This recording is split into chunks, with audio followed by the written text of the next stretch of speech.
This is the Dive Into Discovery podcast, where curiosity meets insight, and every conversation uncovers a new layer of understanding.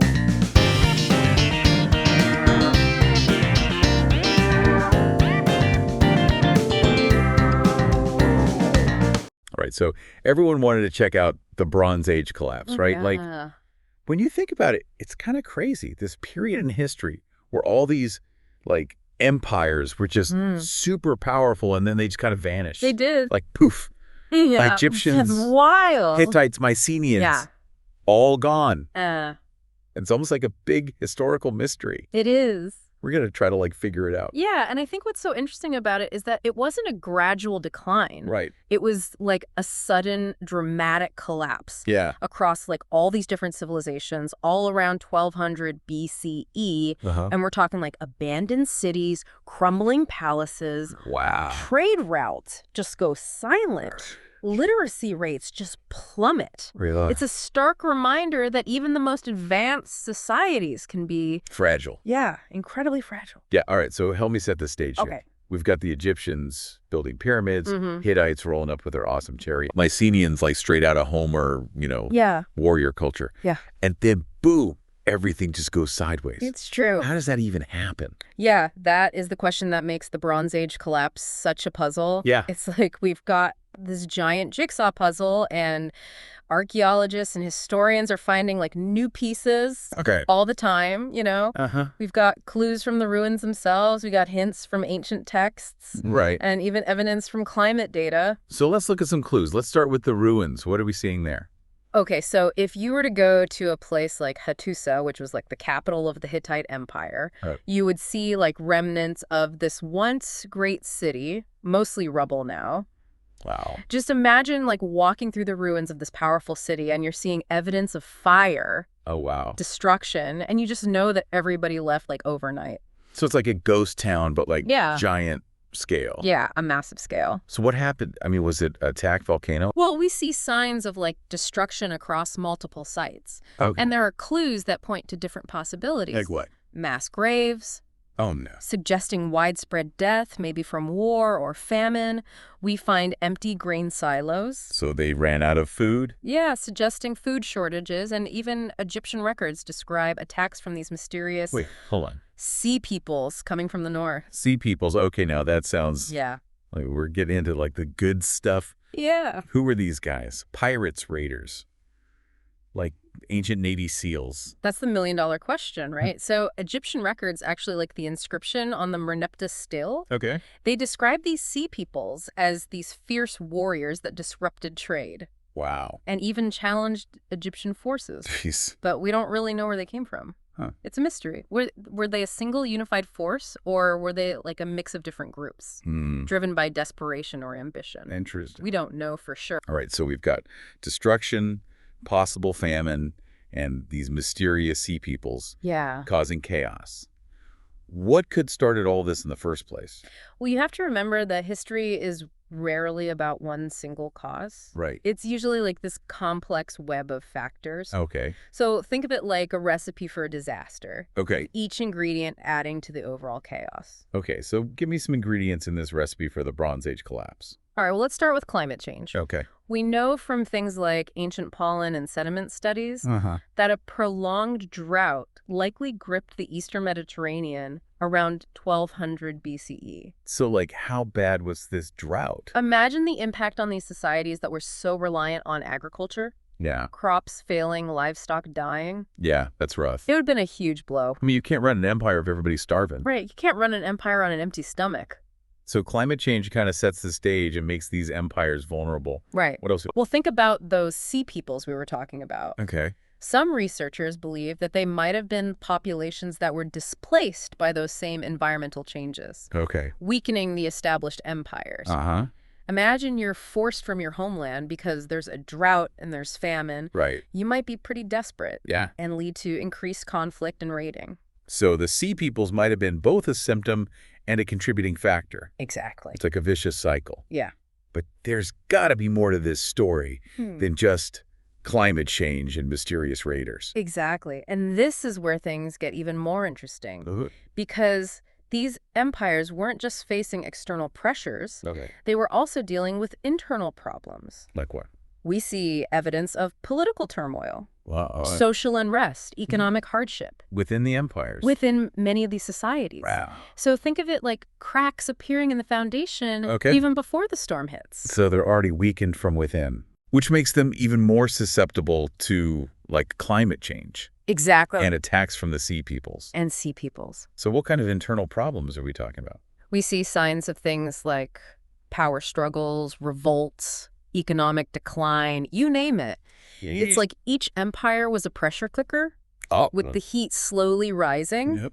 And when you combine that with the external pressures, it creates a perfect storm for collapse. Okay, so we've got climate change, sea peoples, and internal problems. Right. All kind of happening at the same time. Yeah, This is not looking good for the Bronze Age world. it's not. Is there anything else that could have added to this collapse?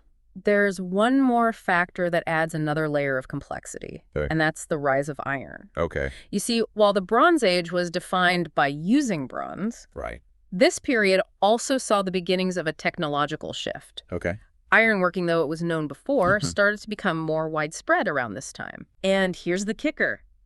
Iron, unlike bronze, was much cheaper and easier to produce. So like switching from gas cars to electric, That's a great analogy. where the new technology is available to more people. Yes, Really cool. exactly. And just like with any technological revolution, this shift to iron had significant implications. Such as? It meant that more people could afford weapons and armor, Oh. which could lead to more conflict Wow. and potentially disrupt the balance of power. Okay, so we've got climate change, sea people's internal unrest, Yeah, and now the rise of iron shaking things up. that's right. So how did this all play out? What happened next?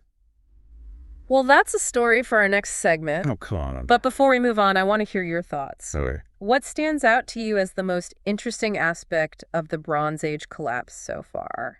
Honestly, I think the sea peoples are so fascinating. Yeah, It's such a like giant question mark it is. in history. Like, who were they? Where did they come from? Right. What happened to them? Totally. It's like this historical mystery just waiting to be solved. It really is. It is. It's funny you should mention the sea peoples Yeah. because their identity is still like a big debate Real. among historians and archaeologists. Mm. Some believe they were a loose collection of different groups, Okay. maybe driven from their homelands by a combination of like Uh, environmental Right. pressures and internal conflicts. so it's like a motley crew of refugees, warriors, and opportunists. Yeah, All just banding together. right. Out of necessity. Mhm. Like a Bronze Age Mad Max. I like that. They sound pretty tough. They were tough. Yeah. The Egyptians definitely thought so. Okay. Their artwork depicts the sea peoples as these fierce warriors Oh, wow. with a whole bunch of different weapons. Like what? Swords, spears, axes, slings. Wow. They even had warships equipped with rams. For real? Yeah, for naval combat. So they were like organized. Organized. And they had like battle They tactics. had it going on.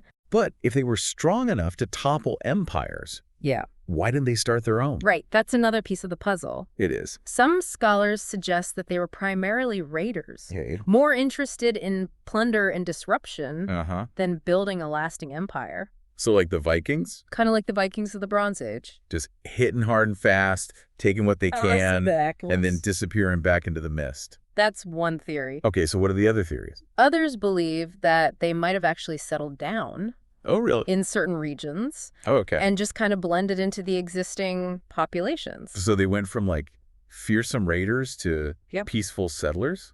Maybe. That's wild. Is there any evidence for that? Well, there's an interesting connection to the Philistines, Okay. who settled in the southern Levant. Okay.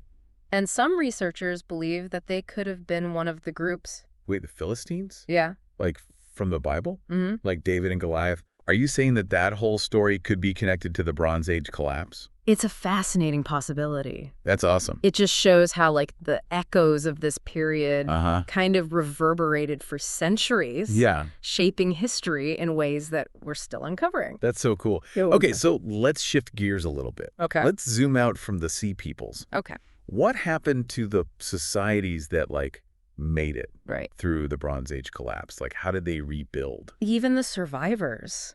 like the Egyptians. Yeah. They came out of it significantly weakened. Okay. Their empires shrank, their economies struggled, and their political systems were just shaken. So like a boxer that wins the fight, but they're like Exactly. messed up. That's a great comparison. Okay. Like they're standing, but they took a serious beating. Yeah, okay. But the collapse also created like a vacuum, Okay. an opportunity for new powers to come up. Like who? For example, in Greece, the Mycenaean civilization gave way to what we call the Greek Dark Ages, Oh, yeah. a period that's kind of shrouded in mystery. Right. But from this dark period, the foundations for the archaic and classical Greek civilizations emerged. So like the Greece we know. Yeah, the Greece we know from like mythology And philosophy. or philosophy. So it's like a phoenix rising from the ashes. It is. Out of destruction comes new life. Yeah, and it's a pattern that we see Uh-huh. throughout history. Like where else? In the Levant, the collapse of the old order Okay. allowed groups like the Arameans and the Phoenicians to rise up. Okay. The Phoenicians were known for their seafaring and trading. Yeah. They built a big maritime network, Hold up. and that spread their culture and their alphabet across the Mediterranean. Okay, so the Bronze Age collapse wasn't just an ending. It was also a beginning. Yeah. A time of like chaos, Mhm. but also transformation. Exactly. And that brings us to a crucial point. Okay. The collapse of these Bronze Age civilizations wasn't just bad luck or a single event. It was this complex process driven by all these interconnected factors. Like, Environmental stress, social and political instability, okay. technological change, and those external pressures. So it's a cautionary tale It is. about how even the most advanced societies Mm-hmm. can be vulnerable Yeah. to forces outside their control. Exactly. And it makes you think about like our society. It does, doesn't it? It does. It highlights the importance of adaptability Okay. and resilience. In the face of change. Yeah, the societies that were able to adapt and innovate Right. and rebuild. Wow. Those were the ones that thrived. Okay. The ones that just clung to the old ways. Yeah. They didn't do so well. They became history. Yeah, unfortunately, that's sometimes the case. Right. But the lessons of the Bronze Age collapse go beyond survival. Okay. It challenges us to think about the interconnectedness of societies, Mm-hmm. the long-term consequences of our actions, and the importance of finding solutions together. Okay, so this isn't just about the past. No.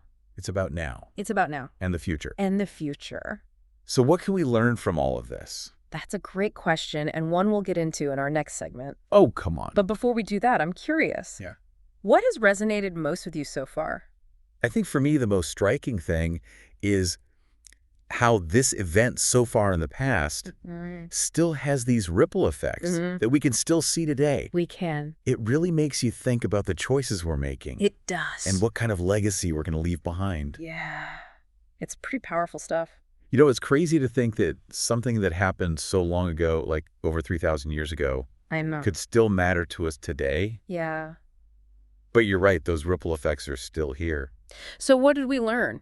What can we take away from all this? I think the Bronze Age collapse shows us how interconnected everything is. Okay. Think about those ancient trade networks, their political alliances. And how environmental change could impact everyone. Yeah. It's like a reminder that even in our globalized world, what happens in one place can really affect all of us. Like a butterfly effect, but like Yeah. civilization scale. Yeah, exactly. One tiny change can have huge consequences. Wow. So those Bronze Age empires, Yeah. they were vulnerable to like disruptions in trade and resources. They were. And we're kind of the same way today We are. with our global supply chains and everything. It's true. The pandemic really showed us how fragile those systems are. Right. So interconnectedness is a big one. It is. What else can we learn from the Bronze Age? Another big one is diversification. Okay. A lot of those Bronze Age civilizations depended on one resource, like yeah. bronze or just one crop. Right. And when those were disrupted, the whole system fell apart. It's like putting all your eggs in one basket. Exactly. Not a good strategy. Nope. So spread the risk, Right. diversify. Yeah. Don't put all your faith in one thing. Exactly. I think the most important lesson is adaptability. Okay. The societies that were flexible Uh-huh.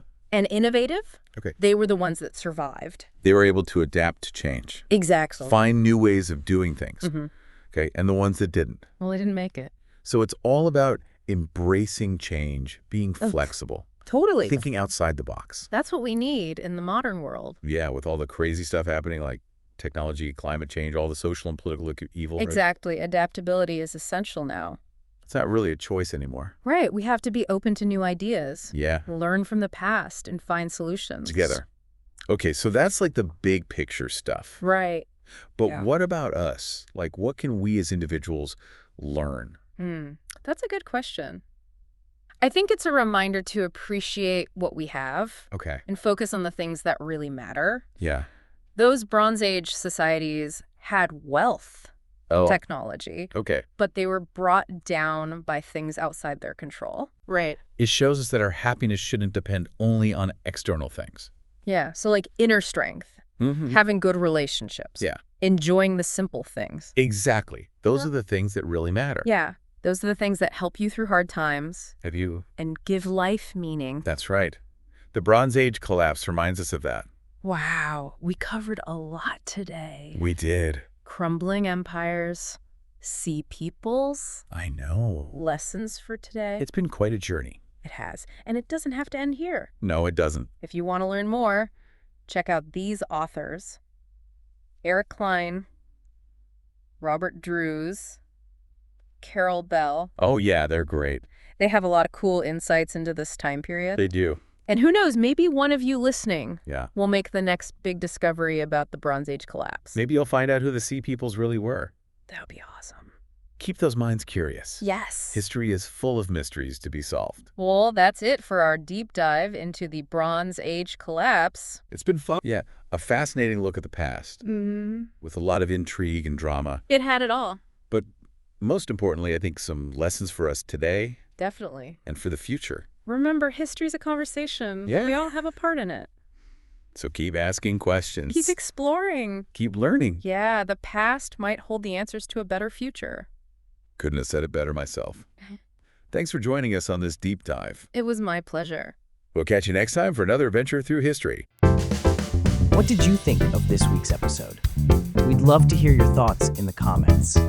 Don't forget to join us next time as we dive even deeper.